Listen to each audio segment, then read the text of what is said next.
My Personal Recollections of Thomas Troward by Harry Gaze. Chapter 1. Miss Callow discovers Thomas Troward, and Troward discovers higher thought. It was in London, on an afternoon around 4 o'clock, in 1902. In one of Lyon's smaller tea rooms, quite a group of people had gathered for the usual pot of tea and toasted muffins, or thin bread and butter and cake. There were no individual tables. One usually sat at a table with other guests, men or women, young or old, and this was considered quite the right thing to do. In a corner sat a little gentleman, rather bald, and perhaps you would say somewhat homely. In England, this word means natural-looking, comely, unsophisticated, literally homelike, as in the pleasantries of home life. One could see there was the mark of intellectuality, earnestness, courtesy, and thoughtfulness on close inspection. He was evidently studious, for he was utilizing even this rest period by making notes on a manuscript he was editing. People around him finished their tea. Others came and went, but the busy philosopher wrote on. A lady, approaching that period designated by race habit middle age, entered the tea room. She had a remarkably fresh complexion, the milk and roses type, and looked as though she had just stepped out of an English rose garden or orchard. Addressing the absorbed writer, she said apologetically, "You don't mind, sir, I trust," and accepted his studious silence as consent to her taking her place at his table. She gave her order to the waitress. Too busy to notice her appearance on the scene, the gentleman worked away at his manuscript, writing in very large script, perhaps to help his vision in the somewhat dim light. He was aroused from his preoccupation by an exclamation of surprise from the newcomer at the table. "Why, sir, you really must pardon me for my apparent rudeness, but you wrote so large and so close to me I could not help seeing your words. What you are writing is higher thought, or divine science, isn't it?" The writer seemed in no way disturbed, but, on the other hand, quite amused and interested. "Why, madam," he declared, "I trust it really is higher thought, and certainly not lower thought. But what do you mean by higher thought?" "Well," she said, "I must explain my thoughtless interruption of your work.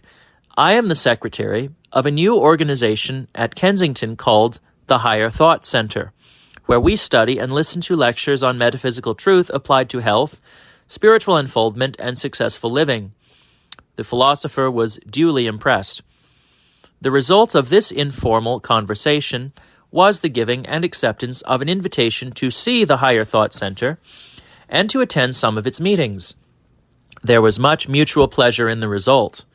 The man found congenial friends and listened to novel but inspiring lectures, some given by New Thought lecturers from America.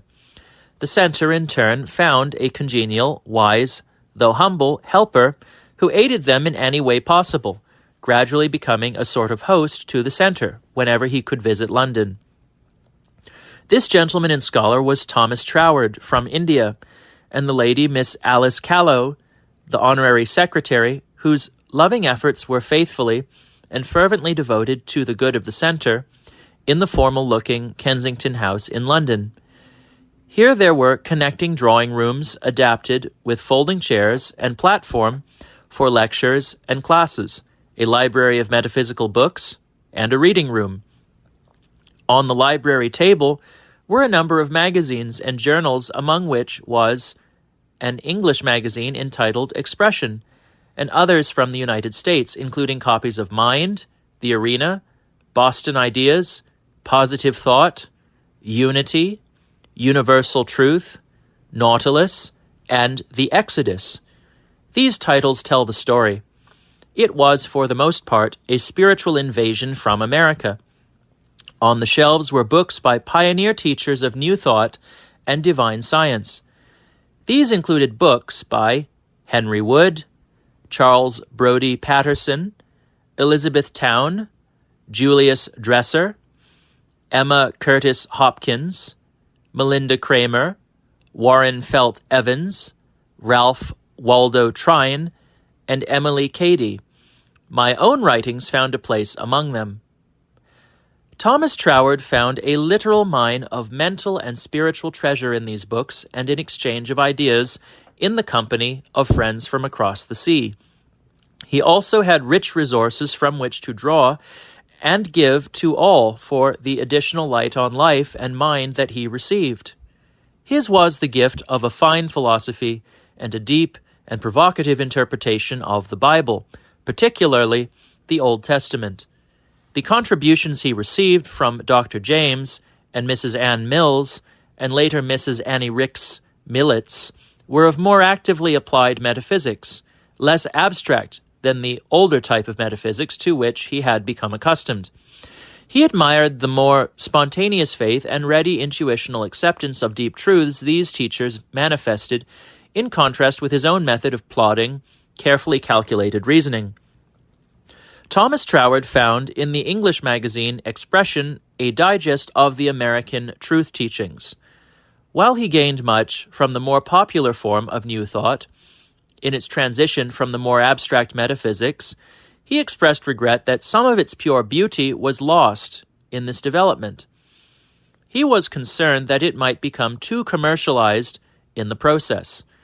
It is true that the public is unwilling to buy truth for its own sake, but desires to know how to get the results needed. It is, of course, all a matter of order and emphasis. The master teacher's words still hold good.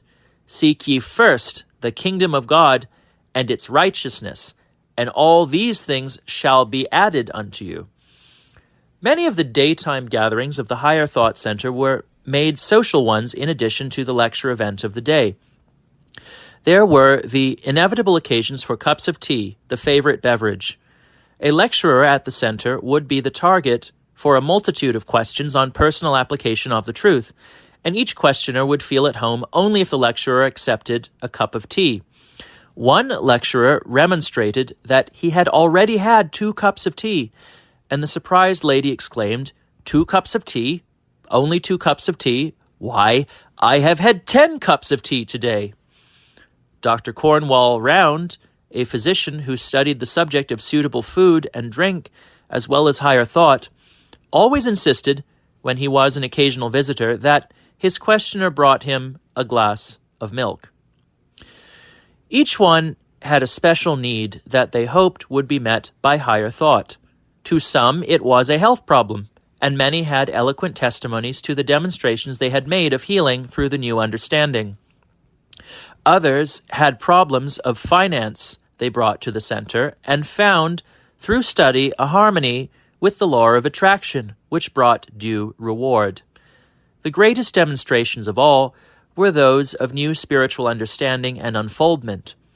In such unfoldment, whenever he could visit the center, Thomas Troward was always a willing and unselfish helper to the new arrival.